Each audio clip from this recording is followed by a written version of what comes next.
Welcome to Christ Lutheran Church, located where Federal Hill and the Inner Harbor meet, in the heart of Baltimore. As a uniquely metropolitan congregation, the people of Christ Lutheran Church are called to proclaim the gospel, serve others, and invite all to experience God's love and saving grace. On a cold and snowy December day in 1887, over 260 worshipers were present for the first services of Christ Church, held in a rented hall in South Baltimore. From the start, many came from what was, for then, the most remote suburbs. It was an English-speaking Lutheran church, surrounded by several German-speaking ones, and there would be no pew rent as was the custom at the time. Seats would be free and welcome to all. The congregation grew quickly under the dynamic leadership of a young, newly ordained pastor, Leander M. Zimmerman. Its current location was purchased in 1888 from another congregation that sold the building because, in their words, there is no future here. But the people of Christ Church saw a great future at the location. Today, those attending worship come from the entire metropolitan Baltimore area, some as close as Federal Hill, and others as far away as Severna Park, Owings Mills, and Perry Hall. We live in Owings Mills, Maryland, about 40 minutes away, but I think one of the reasons why I continue to come here is the footprint that the church has in the community. The shelter, the outreach to the neighbors. It's the beauty of the place. It's from the moment you walk into the door and you are greeted warmly by members. It is, of course, the music, the organ, the soloist, the sermons that, to me, just stay with me for the entire week after I leave. It made the worship experience so enjoyable that we never even gave a thought to the distance that we had to travel. Eloquent preaching of the gospel was always an important part of Christ Church. Several pastors over the years were well known for their preaching skill and high level of pastoral care.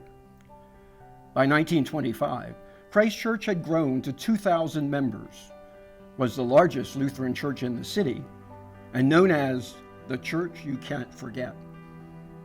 But the church building, purchased in the late 1880s, was no longer adequate to the task.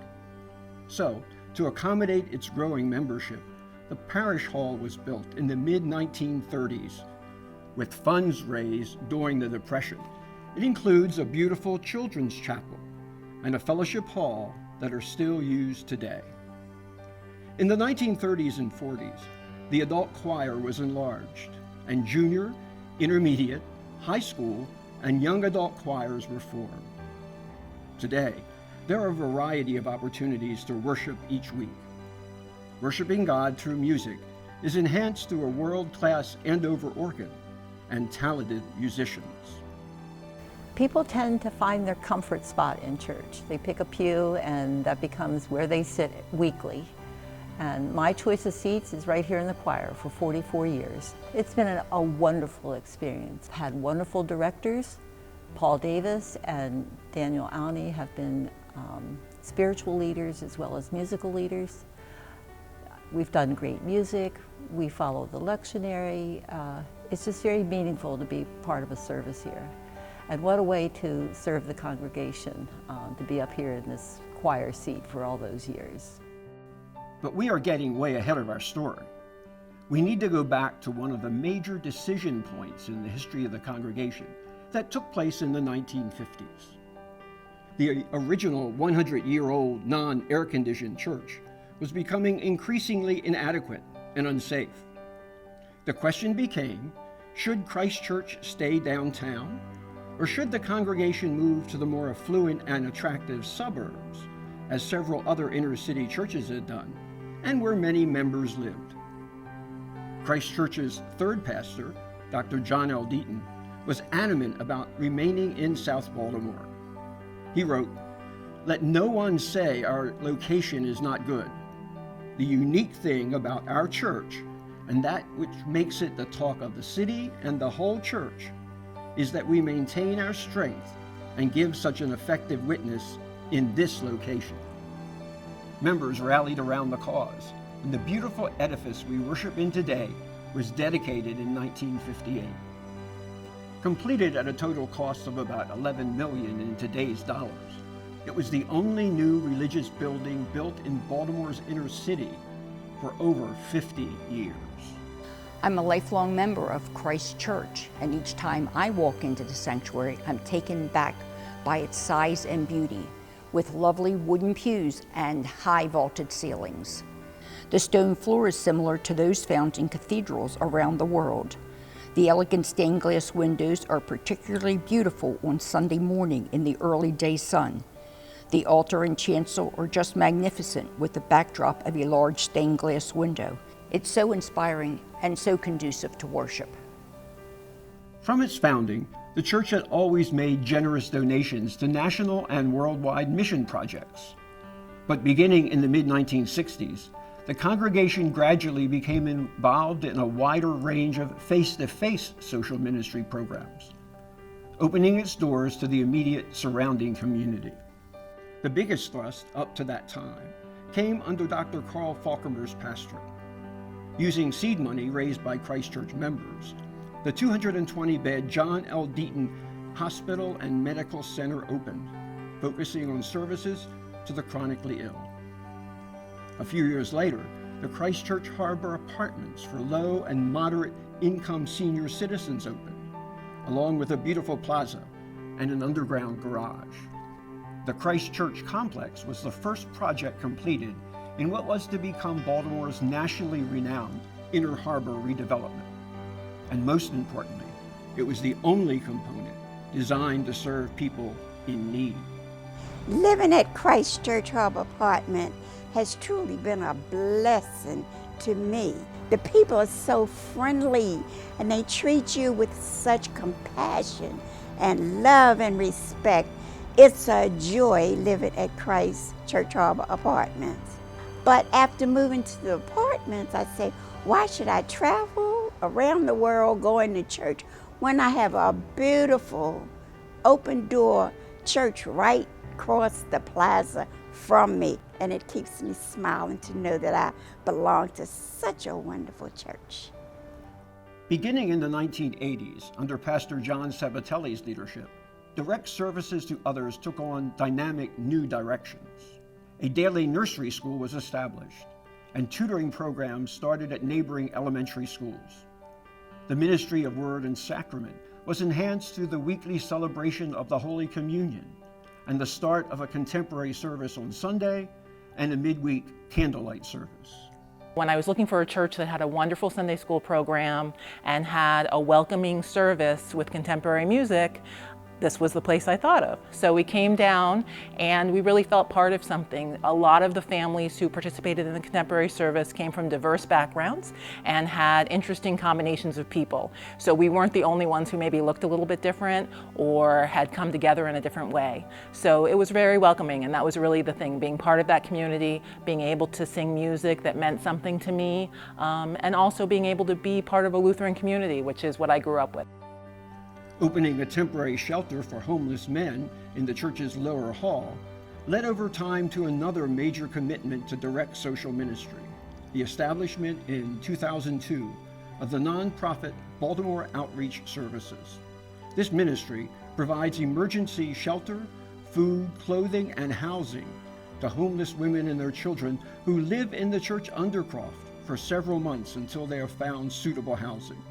Since the opening of the shelter, the church facility has been used 24/7, 365, with about 250 women and children served in a typical year. BOSS is a central part of homeless care for women and children in Baltimore City. And they are the most vulnerable of our society and also the most difficult to care for. They have so many roles, there are so many demands on them, and yet they aren't always treated fairly or equitably as other people of our society are. And we really are working to end homelessness for the families that come to our shelter. The ministry of Christ Church's first female senior pastor, Susan Chernahoy, included outreach to the surrounding community through neighborhood walks and canvassing to almost 1,000 homes. Needed repairs were made to the building, including reconditioning stained glass windows that are now sparkling with light and brilliant with color, ready to greet worshipers for decades. And new programs were started, such as the Stephen Ministry, in which lay congregation members are trained to help those experiencing difficult times in their lives, such as grief, divorce, job loss, and chronic illness. I didn't choose it, God chose it. And I feel really good about the fact that I can help somebody get some kind of help, because in my lifetime, someone has always stepped in to help me when I needed it. So I feel like this is my calling. A Swahili-speaking congregation took shape within the building because of outreach by an evangelist and his family, whom Christ Church had helped resettle from Africa just a few years before. The construction of a new website, an upgraded sound system, and live streaming capabilities permitted worship to continue throughout the COVID pandemic.